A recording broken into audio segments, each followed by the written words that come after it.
And with that, I invite our first team, Group A, the blue team, Team Owl.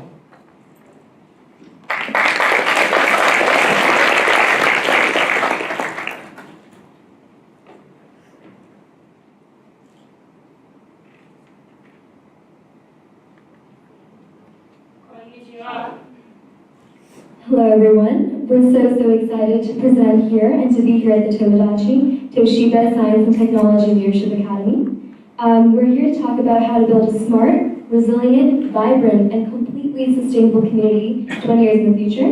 And for this project, we chose to focus on the city of Ishinomiaki-shi. Thank you all for your time, and we hope you find this presentation to be engaging and to be inspiring. With that, I'd like to introduce myself. I'm Shreya Lurie from Thomas Jefferson High School for Science and Technology in Alexandria, Virginia. I'm Takao Kajimoto from Waseda University Senior High School, Tokyo, Japan. I'm Alex Knapper from St. Albans School in Washington, D.C.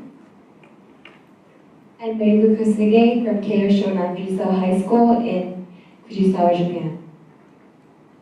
To start us off and to give us some demographics of Ishinomaki, we have Takeru. In Ishinomaki City, there are three serious problems: first, earthquakes and tsunamis. On March 11, 2011, a huge earthquake occurred and caused serious damage. Second, dependent energy. Japan cannot depend on nuclear energy because nuclear accident happened in Fukushima Prefecture. Finally, aging population. In Japan, the aging population is increasing and the young population is decreasing now in Japan. 28.7% of the population in Ishinomaki City is over 65 years old. So, to continue on our theme of building a happy community, we decided to find the importance of community happiness and community spirit an essential one throughout the theme of our presentation. We wanted to preserve the cultural heritage and traditions that are so valuable to Japan, especially Ishinomaki, and also cultivate a pride in the community such that generations will develop and further continue to build upon the community. So with the theme of community happiness and spirit throughout our presentation, we've been able to divide our presentation into a number of components. Focusing on the three principles of energy, healthcare, and storage, we decided to specifically focus on safety, shelter, energy, water, public works, transportation, and health.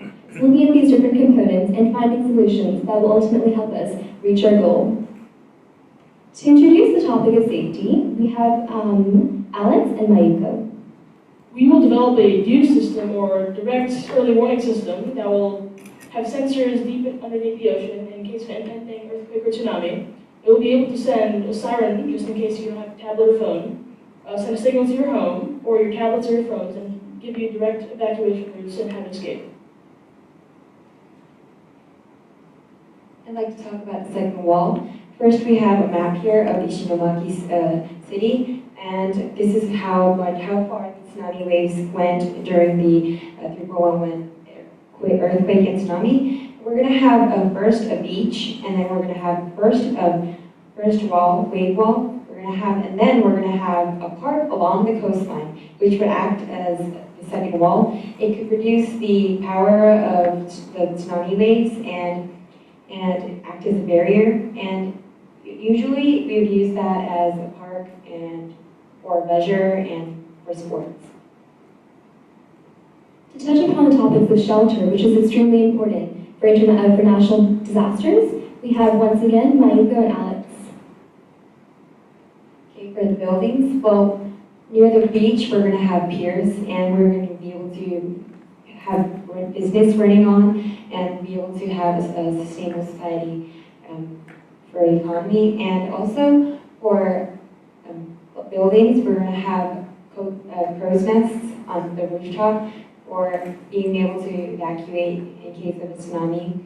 And also we're going to use reinforced concrete, which is really said to be really strong and sturdy against earthquakes. And we're going to use Ogatsu rocks, which are home to Ishinomaki City.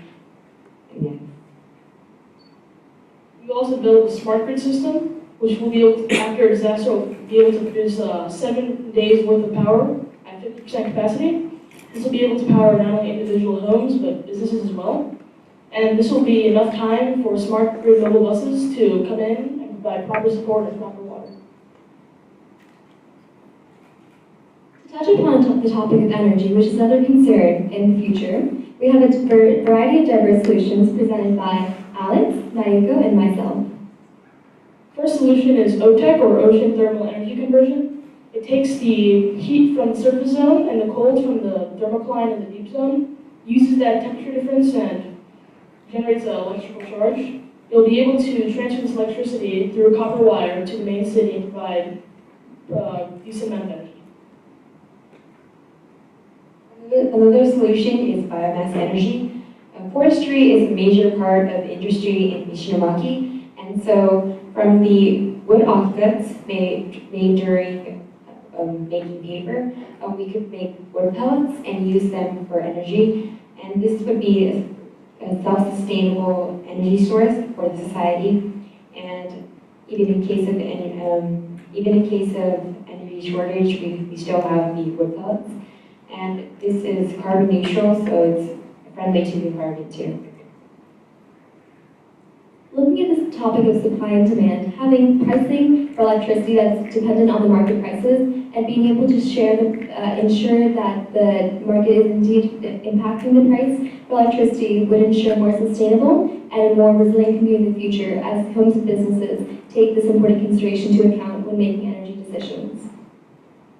To look at the important topic of water, which is absolutely essential for civilization, we have Alex.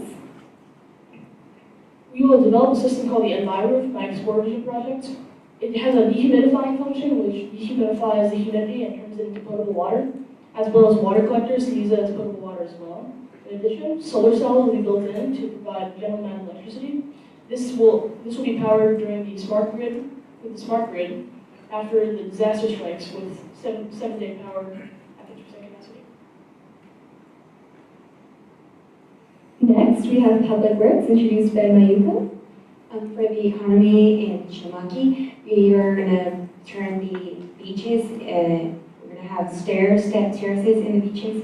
And on the picture here, there's a green one, where we're going to have a sand version of this terrace. And there we're going to make organic sea salt and seaweed and other projects that would help our business here. And oyster is very famous from Ishinomaki, and so we're going to enhance the business there and make more oyster beds and support the business there.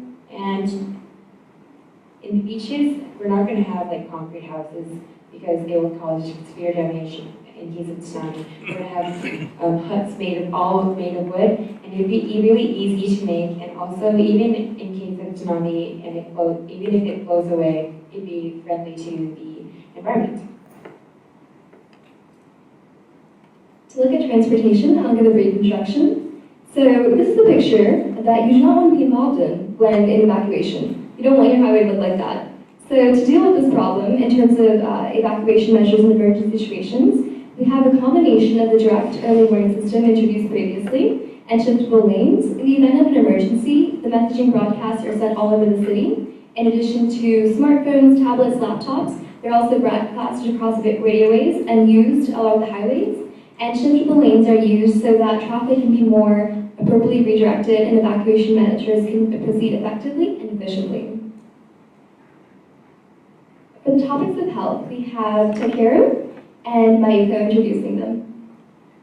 So elderly people cannot do anything without any help. We think in that case, robots should support them. Toshiba is developing a useful system. All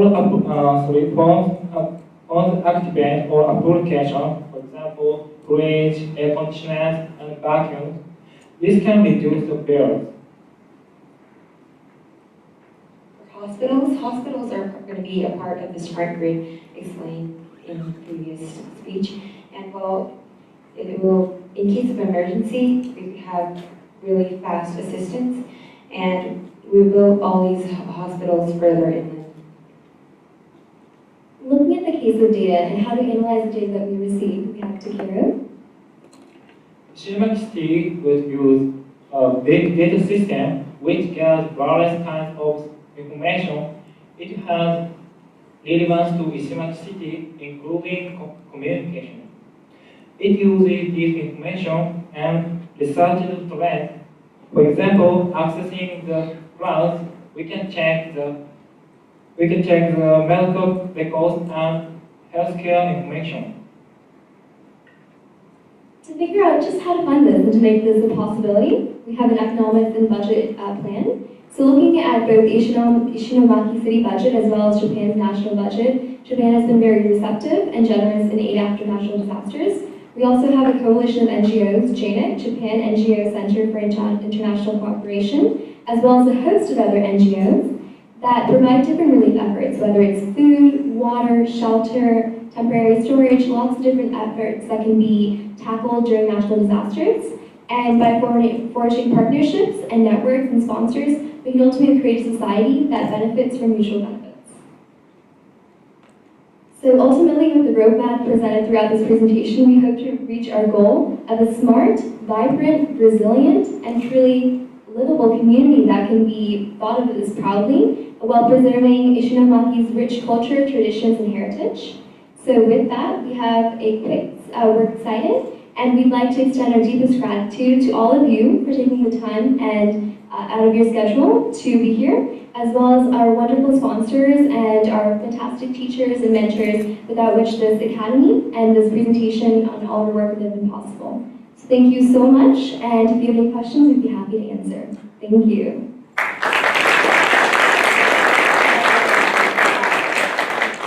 Thank you very much, Group A.